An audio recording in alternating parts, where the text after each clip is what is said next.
And I asked a couple of generals, so we have an army of 250,000 in Syria, and you had an army of 400,000. They have many more people than that. Turkey is a major force, by the way, and Erdogan is somebody I got along with great, but he has a major military force, and his has not been worn out with war.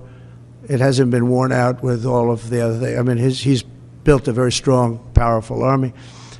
And so we have 5,000 soldiers in between a 5 million person army and a 250,000 person army. And I asked the general, what do you think of that situation? He said, they'll be wiped out immediately.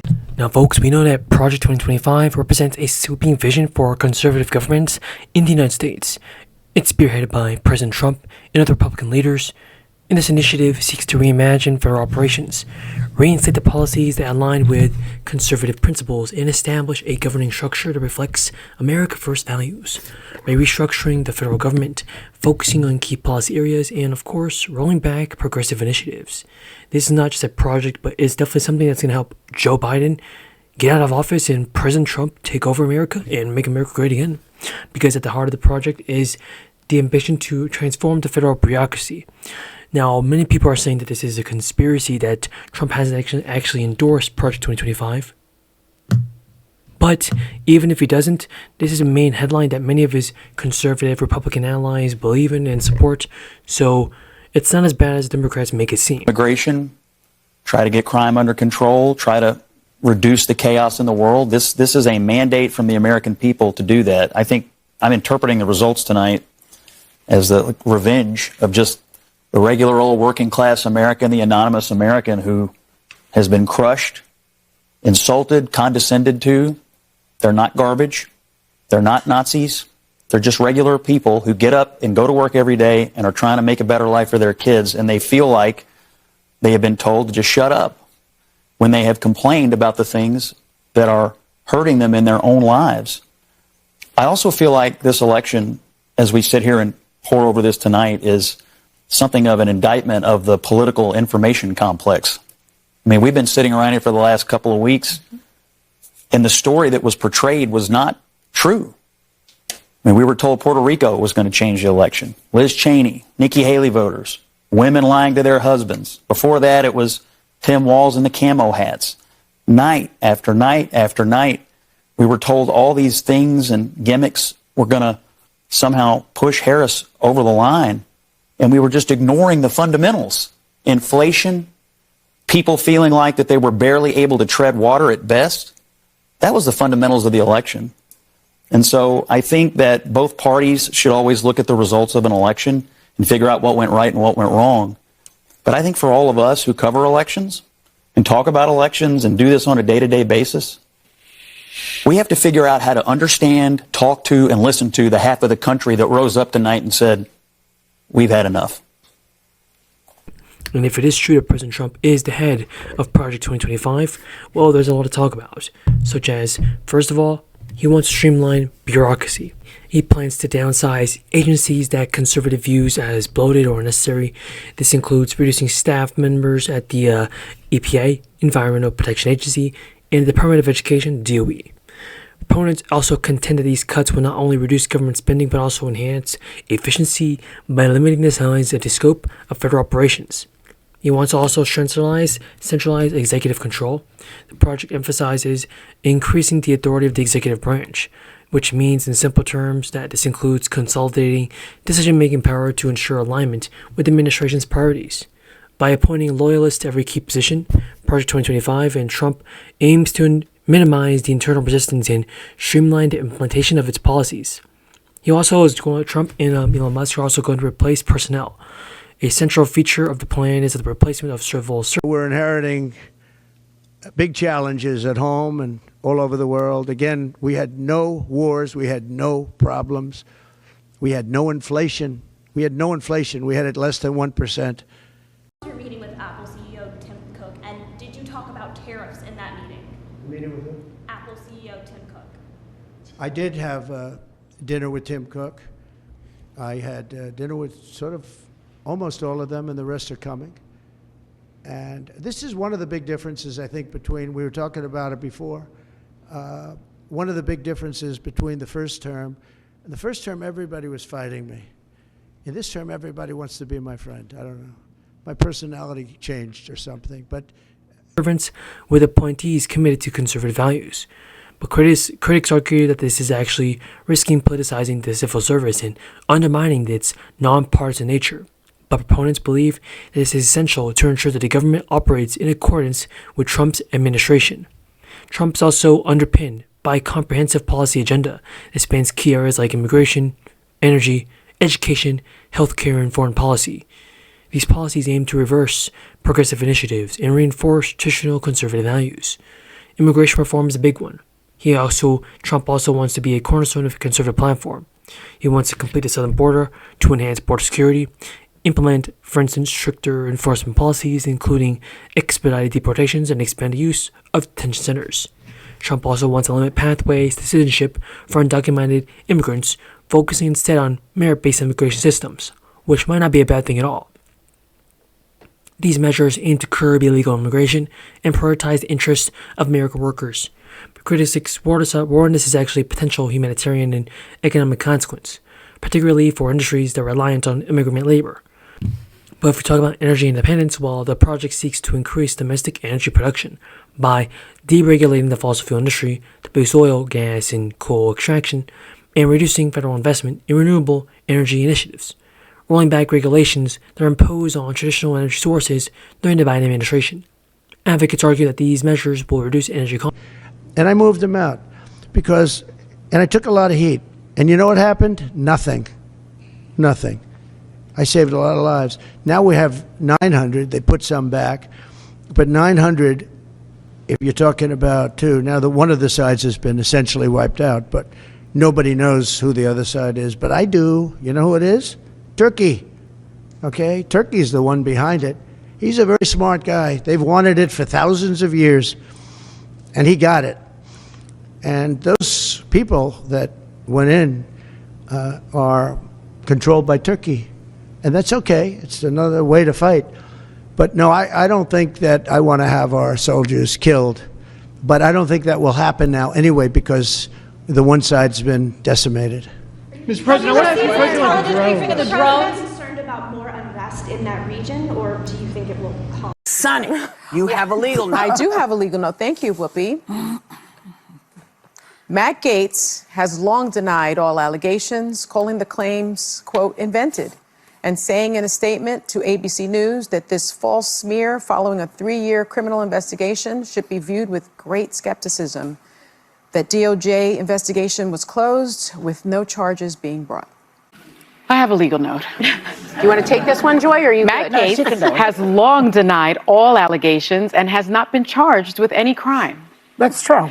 Also, another legal note, Pete Hegseth's lawyer said he paid the woman in 2023 to head off the threat of a baseless lawsuit. He has denied any wrongdoing. I have a legal note. Matt Gaetz has long denied all allegations and has not been charged with any crime. Gaetz previously dismissed allegations that he paid for sex, saying that, quote, someone is trying to recategorize my generosity to ex-girlfriends as something more untoward. Another legal note, Pete Hegseth's lawyer said he paid the woman in 2023 to head off the threat of a baseless lawsuit. He has denied any wrongdoing. Just call the show Legal Note from now on. Cost, create jobs, and strengthen national security. Opponents, however, caution against the environmental implications of prioritizing fossil fuels over renewable energy. Education reform is another key focus of this for President Trump. He expands school choice programs, including vouchers for private and charter schools, and strengthen parental rights in education, particularly concerning curriculum transparency and content. Restrict the federal involvement in education policy is a big one for emphasizing state and local control instead. These reforms aim to empower parents and promote competition among schools. Critics argue that the policies are actually undermining public education and also causing inequality. But the healthcare overall is the most important thing that Trump is probably going to do as well. He's actually resisting federal health mandates to reduce government intervention, encouraging the market-based solutions to improve efficiency and lowering the cost. He limits the funding for programs deemed ineffective or overly burdensome. While these measures aim to enhance the system's efficiency, critics warn that they could reduce access to care for vulnerable populations. But foreign policy, well, Trump's going to stop the war in Israel. Trump's also going to stop the war in Ukraine because consistent with America First doctrine is his big part here. And without those wars being stopped, Trump knows that he can't go on. He wants to reduce foreign aid to focus on domestic priorities, strengthen military capabilities to counter adversaries like China and Russia, and pursue trade policies with European countries. This is a big one because he aims to bolster national security and economic independence. These initiatives aim to bolster national security and economic independence, making America great again. I still get judged for it today. I'm asking you a very simple question. And I answered Explain it. You're why, shaming me for my political choices. I'm asking you a question about why you endorse someone who's been found liable for rape. Just it was answer the not a question. criminal court. This was a civil court. It was a civil court. And by the way, she joked about the judgment and what she was going to do with all that money, and I find that offensive. I'm asking you but about as the man a rape victim who's been shamed for years now because of her rape, you're trying to shame me again by asking me this political question. You've repeated that again. I think it's offensive. As a woman, I find it offensive. My political choices, I've endorsed the man that I believe is best for our country. It's not Joe Biden. And you looked at the dueling rallies yesterday in Georgia. Laken Riley's family was with Donald Trump. They weren't with Joe Biden. The same guy yesterday that apologized for calling her killer an illegal, who wasn't illegal. And here you are trying to shame a rape victim. I find it disgusting. I mean, you keep saying I'm shaming you. You are. The question, it is. How is the question asking you about a presidential candidate who's You're asking a rape victim. And there's no question about that. And you've courageously talked about that. Because I've been raped. I think that's disgusting. No, I'm questioning your political choices because you're supporting shaming me. You're someone who's been found liable for rape. Actually, I'm not trying to shame you. You are. That's exactly what you're doing. You're not answering the question. I think it's disgusting. But also, Trump's executive order and appointments are a big point here. He wants to leverage executive orders, recognizing the challenges of navigating a divided Congress. Project 2025 places significant emphasis on the use of executive orders. These orders allow for the administration to bypass legislative hurdles and enact policy changes swiftly. For example, executive orders could be used to resign binary regulations and also implement immigration reforms or restructure federal agency. For judicial appointments, the project also prioritizes the appointment of judges who adhere to originalist interpretations of the Constitution. By shaping the judiciary, Project 2025 aims to secure a long-term support for policies and ensure favorable rulings on contentious issues. Workforce reshaping is a big one because in addition to judicial appointments, the project emphasizes hiring individuals who can align with conservative governance principles, and this includes establishing training programs to prepare employees for leadership within the government. A key aspect of Project 2025 is the systematic dismantling of policies implemented under Joe Biden. This includes environmental regulations, which must be stopped because repealing measures aimed at combating climate change are just a waste of money. Social policies are reversing policies. There are things we can fool with and things we can't.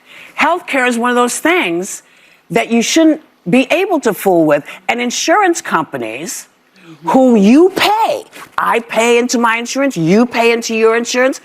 I don't understand. If I don't go to the hospital for a whole year, where's my money? Why don't you give me the money back? Then you don't have to worry about it. Because I feel like, I said this, okay. We got Bill coming on. I know we got Bill coming.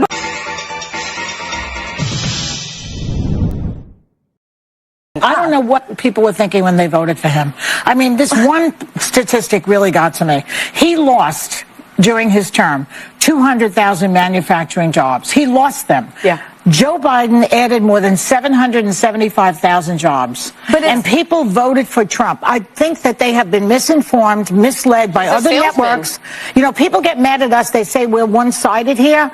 The statistics are here. But I do think it was cost of living because I think a lot of voters think of the Trump years. There were more jobs created. They think of the Trump years before COVID. So, if you're judging it by the Obama? No, they're thinking of the Trump years before the coronavirus came and the unemployment spiked and the economy went to free fall. And it was a time that people had more money, whether you attribute that to him or whatever you do. Obama. But that's what people were voting on. False information. I think they were also voting on immigration. And one of the things he says is that he's going to return all these people to the countries they came from.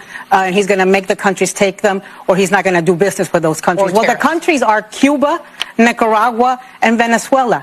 We've got sanctions on them already. We're not doing business with them already. Right. Hard to get those dictators to go along in line. Right. That's one of the problems. There's no deportation agreement. All right, we got to go. We'll be right back.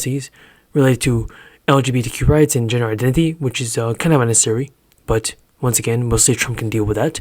And economic policies, well, he wants to roll back regulations on businesses and financial institutions to foster economic growth. These rollbacks aim to reduce government intervention and promote conservative values. There's a lot of political implications of this.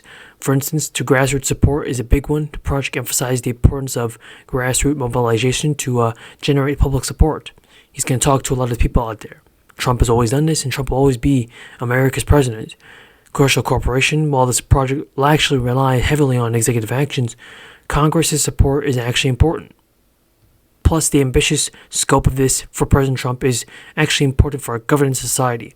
Economic impact, it's going to actually, probably deregulate, and tax cuts will spur economic growth, create jobs, and enhance competitiveness.